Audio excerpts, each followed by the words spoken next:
andailah boleh lewat sikit ajal nih untuk aku bersedekah.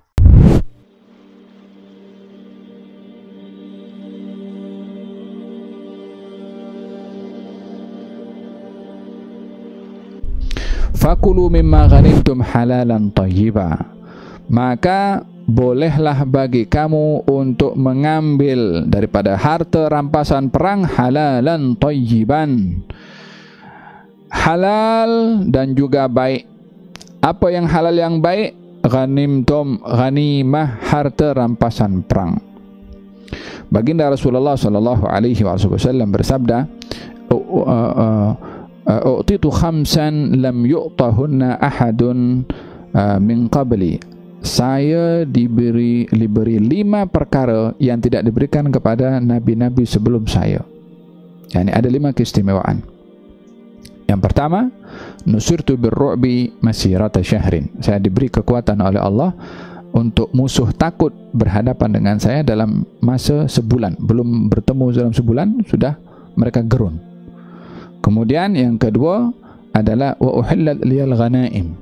Dihalalkan kepada saya harta rampasan perang yang tidak halal bagi nabi-nabi sebelum saya. Yakni dahulu para anbiya dalam peperangan mereka, bila mana memenangi peperangan, harta rampasan harta kaum musyrikin atau orang tidak beriman tidak menjadi harta rampasan perang yang boleh dimanfaatkan, namun diletakkan di situ padang dan Allah akan menghantarkan api untuk menelan harta tersebut. Kemudian yang ketiga, wa ju'ilat liyal ardu masjidan wa turabuha tahura. Dijadikan untuk saya bumi ini tempat sujud dan debunya mensucikan. Maka di mana saja kamu mendapati waktu salat, salatlah kamu. Ini yang ketiga. Yang keempat, setiap nabi diutus kepada kaumnya sahaja. Saya diutus untuk semua kaum. Yang kelima, saya diberi syafaat, maksudnya syafaat yang besar diberikan oleh Allah kepada Nabi Muhammad SAW. 5 perkara ini adalah khususiyah yang diberikan oleh Allah kepada baginda Rasulullah. Di antaranya adalah harta rampasan perang.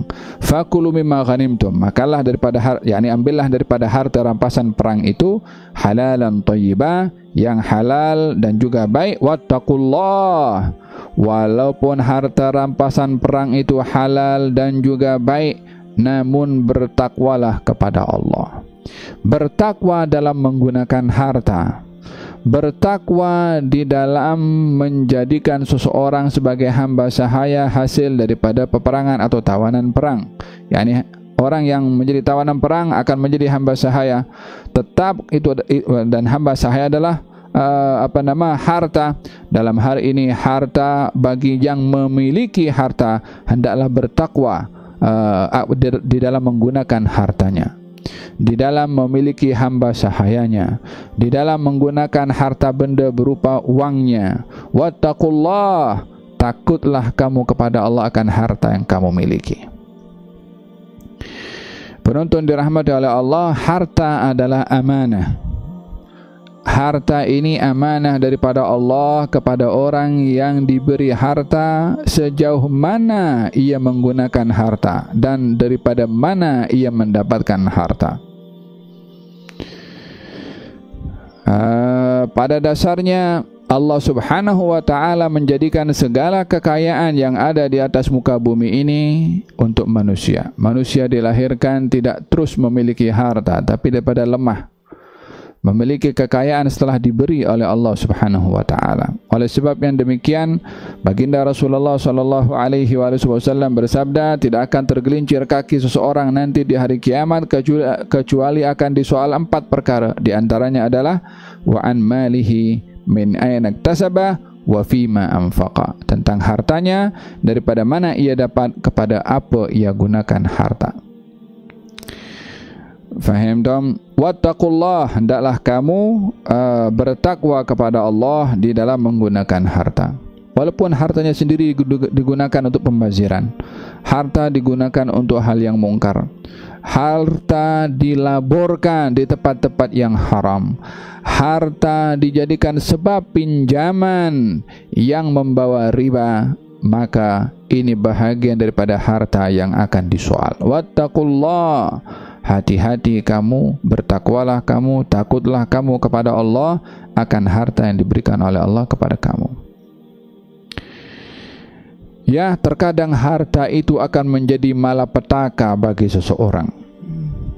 Bila mana hartanya menjadi sebab cuai lalainya orang yang berharta.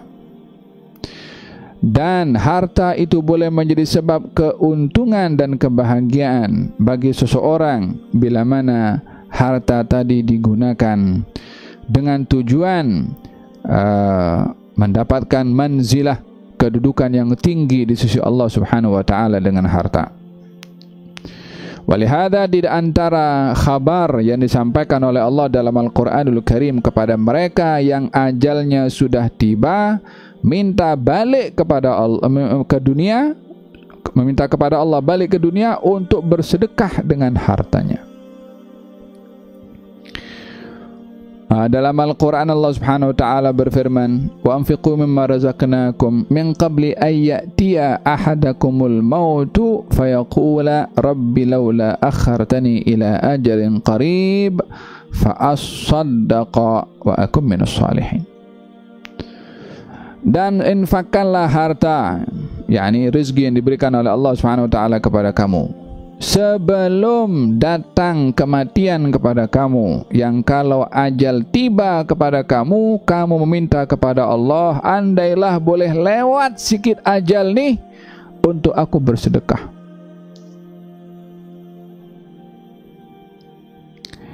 Faham dom? Hada berkenaan dengan bertakwa kepada Allah akan harta.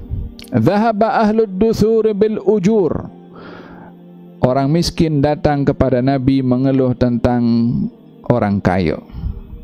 Katanya, ya Rasulullah, orang kaya senang, dia banyak pahala. Ya, sebab kekayaannya digunakan untuk bersedekah, digunakan untuk membantu orang, digunakan untuk tolong orang, digunakan untuk membantu anak yatim, membantu anak-anak sekolah, membantu orang yang susah, yang sakit diberi obat, yang tak punya rumah dibantu, dibelikan rumah atau disewakan rumah, yang rumahnya rosak direnovate rumahnya. Hartanya bermanfaat. Maka kata sahabat yang miskin mengatakan kepada Nabi, orang kaya senang ya Rasulullah, dia banyak pahala, dia boleh bersedekah.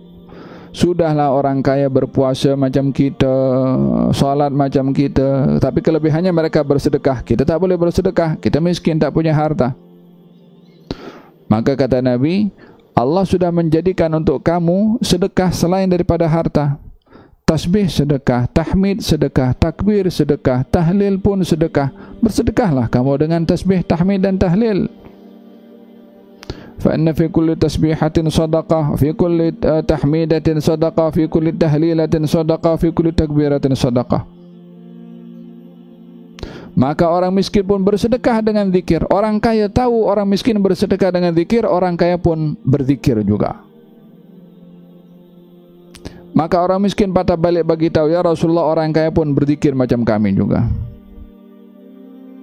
Kata Nabi, itu adalah anugerah, kelebihan yang Allah berikan kepada sesiapa yang dikehendaki. Kalau anda diberi oleh Allah rezeki harta, ambillah kelebihan yang ada pada orang yang berharta itu, supaya terhimpun kepada anda kebaikan ibadah dan kebaikan menggunakan harta di jalan ibadah.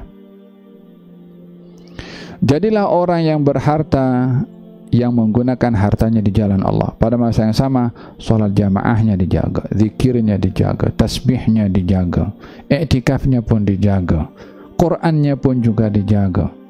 Tidak hanya aku nak bersedekah dengan harta sajalah, yang zikir-zikir ini bagi orang lain.